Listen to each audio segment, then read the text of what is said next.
अस्सलाम वालेकुम students. Dear students, आज हम साउंड का लास्ट टॉपिक पढ़ेंगे, that's about structure of human ear. इसका हम यहाँ पे सिर्फ ऑडिटरी एस्पेक्ट डिस्कस करेंगे, that's which is related to hearing है, वो हम ईयर का यहाँ पे डिस्कस करेंगे।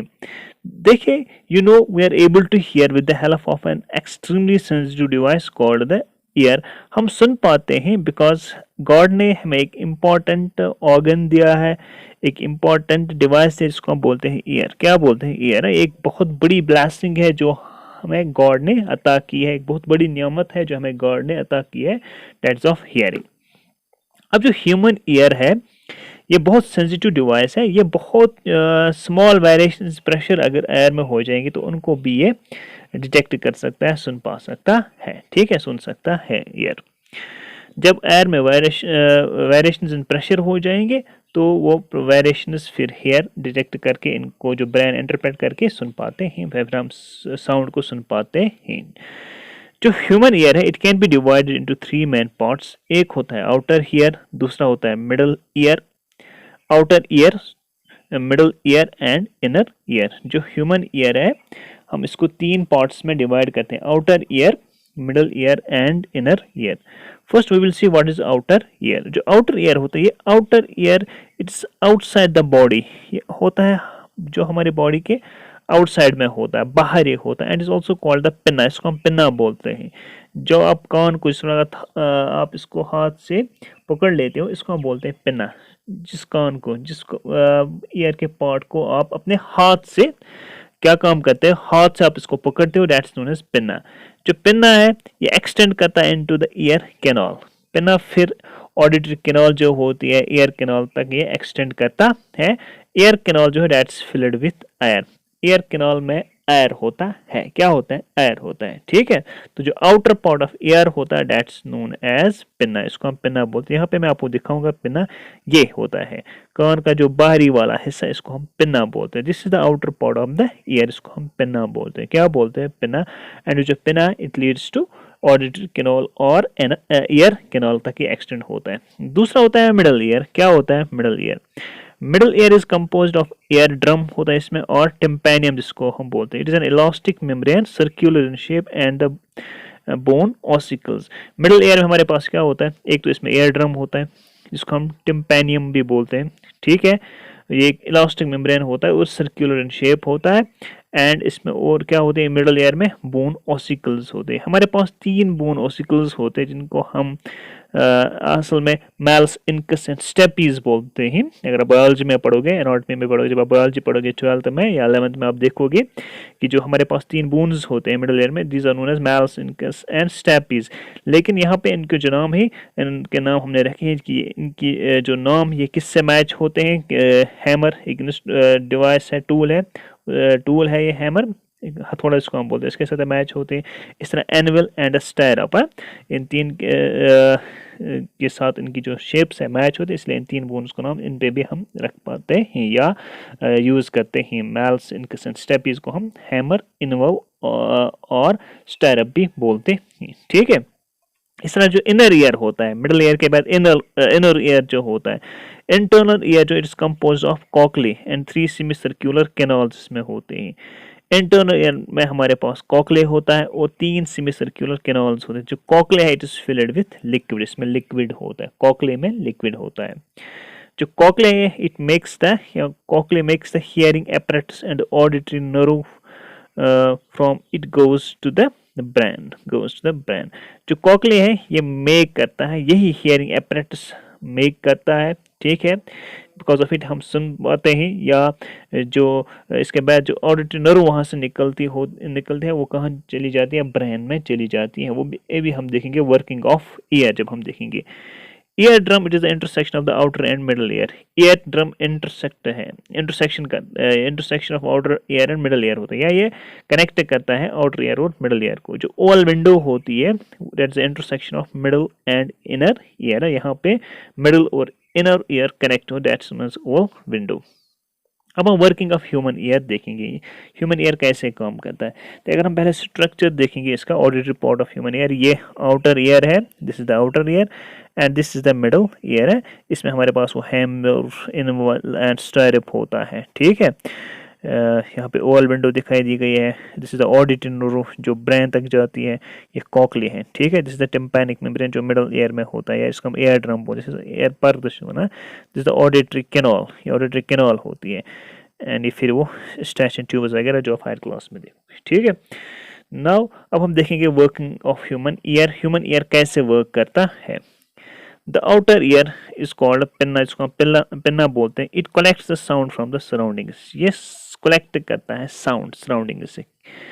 पिन्ना जो होता है ये क्या काम करता है, ये कलेक्ट करता है sound from the surroundings. The collected sound pass through the auditory canal. इसके बाद यहाँ पे ऑडिटरी कैनाल है, दिस वन ऑडिटरी कैनाल। जो कलेक्टेड साउंड है ये अब ऑडिटरी कैनाल के थ्रू पास होते हैं। At the end of the auditory canal there is a thin membrane called the ear drum और द टिम्पैनिक मेम्ब्रेन। और जो ही ऑडिटरी कैनाल खत्म होती है तो वहां से स्टार्ट होती है। At the end there is a thin membrane, वो होता है इसको पारदर्शी होना, ईयर ड्रम होता है या टिम्पैनिक मेम्ब्रेन हम इसको बोलते हैं, ठीक है। वो When a compression of the medium reaches the eardrum, the pressure on the outside of the membrane increase and forces the eardrum inward। देखिए जो ही आवाज़ आ रही है, हमने पता है जो साउंड है ये लॉन्गिट्यूडनल वे, इसमें कंप्रेशन और रेयर फ्रैक्शंस होते हैं। जब कंप्रेशन होता है तो एयर का प्रेशर ज़्यादा होता है, जब रेयर फ्रैक्शन होता है एयर का प्रेशर कम होता है। जो ही compression of the medium reach करता है ईयर ड्रम को, तो जो प्रेशर ऑन द आउटसाइड है वो आउटसाइड ऑफ द मेम्ब्रेन है वो इंक्रीज हो रहा है और ईयर ड्रम को इनवर्ड्स फोर्स करता है, बिकॉज बाहर की तरफ प्रेशर ज़्यादा है और ईयर ड्रम अंदर की तरफ आ रहा है, ठीक है। इसी तरह similarly the ear drum moves outwards when a rarefaction reaches it. और जो ही रेयर फ्रैक्शन आता है कंप्रेशन के बाद, रेयर फ्रैक्शन जो ही रेयर फ्रैक्शन आता है तो ईयर ड्रम जो है वो बाहर की तरफ चला जाता है। कंप्रेशन की वजह से वो अंदर की तरफ आ गया था बिकॉज प्रेशर इंक्रीज हुआ था। अब रेयर फ्रैक्शन आ रहा, प्रेशर डिक्रीज हुआ, वो बाहर की तरफ आ जा रहा है। इस तरह जो एयर ड्रम वाइब्रेट करता है, क्या काम करता है, ये वाइब्रेट करता है। जब कोई चीज़ वाइब्रेट करता है तो वहाँ पे साउंड प्रोड्यूस होती है ना, वो आप जानते ही हो। In this way the eardrum vibrates. The vibrations are amplified several times by three bones. अब ये जो वाइब्रेशंस eardrum प्रोड्यूस करता है इनको एम्पलीफाई किया जाता है, यानी कि इंक्रीज इन वाइब्रेशंस जो है उनको इंक्रीज किया जाता है with the help of three bones, जिनको हम बोलते हैं हैमर, एनविल एंड स्टायरप, जो कहाँ पे होते हैं, मिडल ईयर में होते हैं, जो मिडल ईयर में होते हैं, ठीक है। ये एम्पलीफाई करती है वाइब्रेशंस को जो eardrum प्रोड्यूस करता है, करेक्ट। इसके बाद जो मिडल ईयर होता है, जो मिडल ईयर होता है ये ट्रांसमिट करता है यही एम्पलीफाइड प्रेशर या वाइब्रेशंस या pressure vibrations received from the sound wave to the inner ear. अब जो मिडल ईयर है ये ट्रांसमिट करता है ये एम्पलीफाइड प्रेशर वेरिएशंस जो कहाँ, इनर ईयर में वो ट्रांसमिट करता है, ठीक है, खुद ही रिसीव करता है। जो मिडल ईयर है it transmits the amplified pressure variations received from the sound wave to the inner ear है।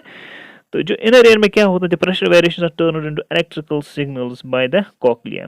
इनर ईयर में कॉक्लिया जो है ये प्रेशर वेरिएशंस को टर्न करता है इलेक्ट्रिक सिग्नल्स में, कन्वर्ट करता है इनटू इलेक्ट्रिकल सिग्नल्स में। जो कॉक्लिया होता है इनर ईयर में वो इन जो प्रेशर वेरिएशंस होती हैं जो मिडल ईयर से आ रही हैं उनको चेंज करते हैं to electrical signal. This electrical signals are sent to the brain via the auditory nerve and the brain interprets them as sound. यही इलेक्ट्रिकल सिग्नल्स ब्रेन तक भेजी जा रही हैं with the help of auditory nerve, और जो brain है इसको इंटरप्रेट करता है देम एज साउंड, तो हम सुन पाते हैं, ठीक है। तो सिंपल है यहाँ पे इसकी जो वर्किंग ऑफ ईयर जो है ये सिंपल है। क्या होता है कि जो पिन्ना है वो साउंड कलेक्ट करता है और फिर वो जो साउंड है वो पास होती है through the auditory canal. Auditory canal के एंड में टिम्पैनिक मेम्ब्रेन होता है जिसको हम ईयर ड्रम बोलते हैं, ठीक है। तो वो क्या होता है, वो वाइब्रेट करने लगता है बिकॉज ऑफ द कंप्रेशन और रेयर फ्रैक्शंस की वजह से वो वाइब्रेट करता है। तो वाइब्रेशंस को हमारे पास मिडल ईयर में तीन बोन्स होते हैं, मैल्स स्टेप या हैमर, एनविल एंड स्टायरप, वो इसको एम्पलीफाई करता है। और यही जो एम्पलीफाइड वेरिएशंस होते हैं या वाइब्रेशंस होते हैं या प्रेशर वेरिएशंस होती हैं ये अब इनर ईयर में जाती हैं। कहाँ जाती हैं, इनर ईयर में। इनर ईयर में हमारे पास कॉक्लिया होता है, कॉक्लिया इन प्रेशर वेरिएशंस को टर्न करता है इनटू इलेक्ट्रिकल सिग्नल्स, ठीक है। और फिर ये इलेक्ट्रिकल सिग्नल्स भेजी जाती है ब्रेन को वाया द ऑडिटरी नर्व, और जो ब्रेन है वो उनको इंटरप्रेट करता है them as sound. This is how the ear works है। इतना ही आपको यहाँ पे पढ़ना था, तो डिटेल में आप इसके बारे में इंशाल्लाह हायर क्लास में पढ़ोगे, ठीक है। एंड इसके साथ जो हमारा यूनिट साउंड है ये इख्तिताम हुआ है, एंड हुआ। तो हम ऑन द अदर हैंड हमने बायोलॉजी स्टार्ट की है, तो we are continuing with biology in the community class and thank you. Ear को, मेरा मतलब है कि ईयर के स्ट्रक्चर को। तो आप कहें कि ईयर के अलग अलग पार्ट्स ये कैसे साथ में काम करते हैं ताकि हम म्यूजिक को सुन पाएं। तो देखो, ईयर के मेजरली 3 पार्ट होते हैं। ये बाहरी हिस्सा, इसे हम बुलाते हैं आउटर ईयर। ये बीच वाला हिस्सा, इसे हम बुलाते हैं मिडिल ईयर। और ये अंदर वाला हिस्सा, इसे हम बुलाते हैं इनर ईयर। अब देखो, ये सबसे पहली पार्ट आउटर ईयर की होती है, इसे हम बुलाते हैं पिना। ये वो वाला पार्ट है जिसे तुम देख सकते हो, जिसे तुम टच कर सकते हो, या फिर जिसे पकड़ के तुम्हारी मम्मी तुम्हें डांटती हैं। अब देखो, पिना का फंक्शन ये है कि ये सारी साउंड वेव्स को कलेक्ट करता है और इन्हें भेज देता है हमारी ऑडिटरी कैनाल के अंदर। अब साउंड वेव्स इस चैनल के थ्रू जाती हैं और फिर हिट करती हैं हमारे ईयर ड्रम को। देखो, ये इसे मैंने ग्रीन कलर से दिखा रखा है, लेकिन असल में ये ग्रीन कलर का होता नहीं है, ठीक है। अब देखो, इसे हम ईयर ड्रम इसलिए बुलाते हैं ना, क्योंकि ये एक ड्रम की स्किन की तरह होता है, ड्रम की ऊपर वाली लेयर की तरह। मतलब कि ईयर ड्रम ये एक ट्रांसपेरेंट लेयर है और ये बहुत ही सेंसिटिव है वाइब्रेशन की। हल्की सी भी मोशन होगी ना तो ये ईयर ड्रम वाइब्रेट करने लगेगा। यानी कि जब एयर मॉलिक्यूल्स ऑडिटरी कैनाल के अंदर वाइब्रेट करते हैं और फिर ईयर ड्रम को स्ट्राइक करते हैं ना, तो फिर ईयर ड्रम ये भी वाइब्रेट करने लगता है। अब देखो, ईयर ड्रम ये आउटर ईयर और मिडिल ईयर को सेपरेट करता है।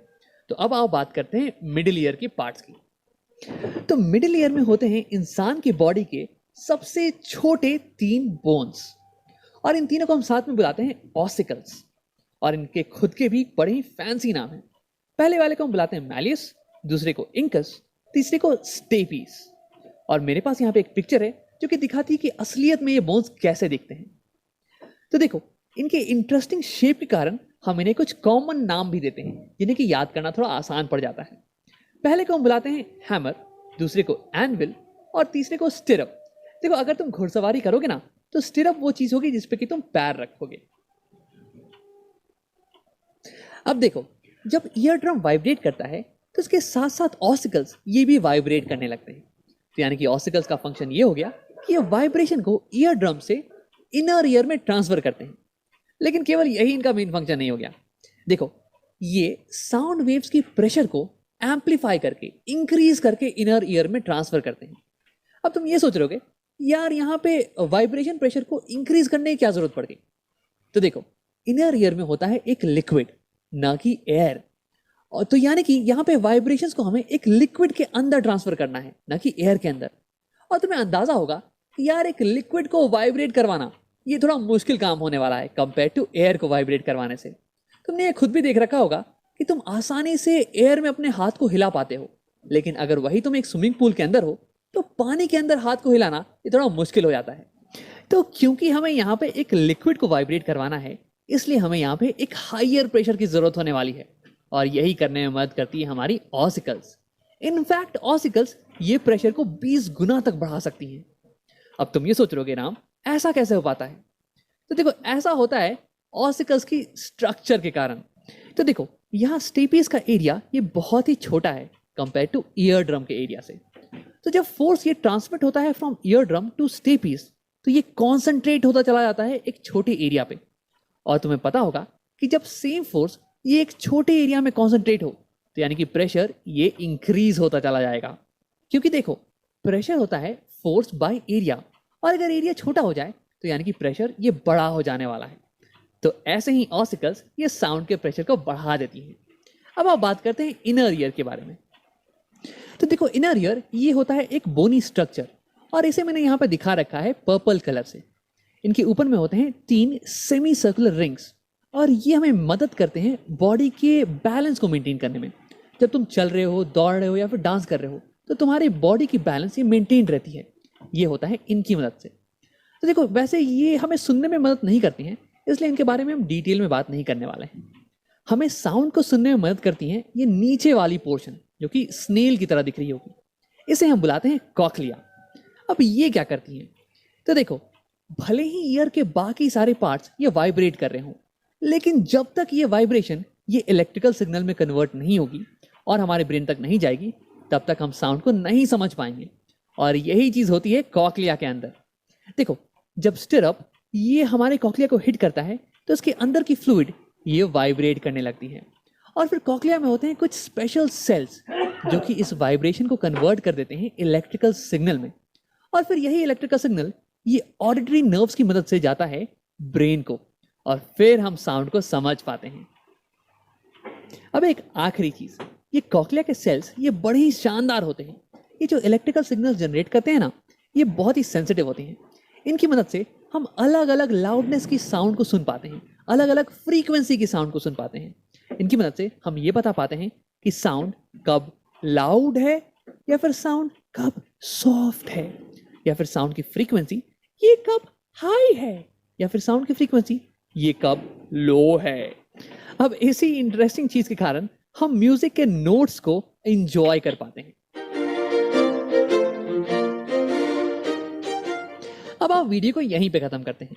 हमने देखा कि हमारी आउटर ईयर का पिना ये साउंड वेव्स को कलेक्ट करता है और इन्हें ट्रांसफर कर देता है हमारे ईयर ड्रम के टुवर्ड्स, जो कि वाइब्रेट करना चालू कर देता है, और इसके कारण ये 3 बोन्स ऑफ ऑसिकल्स ये भी वाइब्रेट करने लगते हैं, और ये साउंड को एम्पलीफाई करके कॉक्लिया में ट्रांसफर कर देते हैं।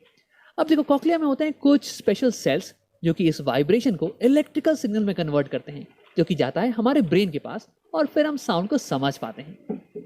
अब मैं यहाँ पे ईयर की कितनी भी बड़ाई करूं तो कम है।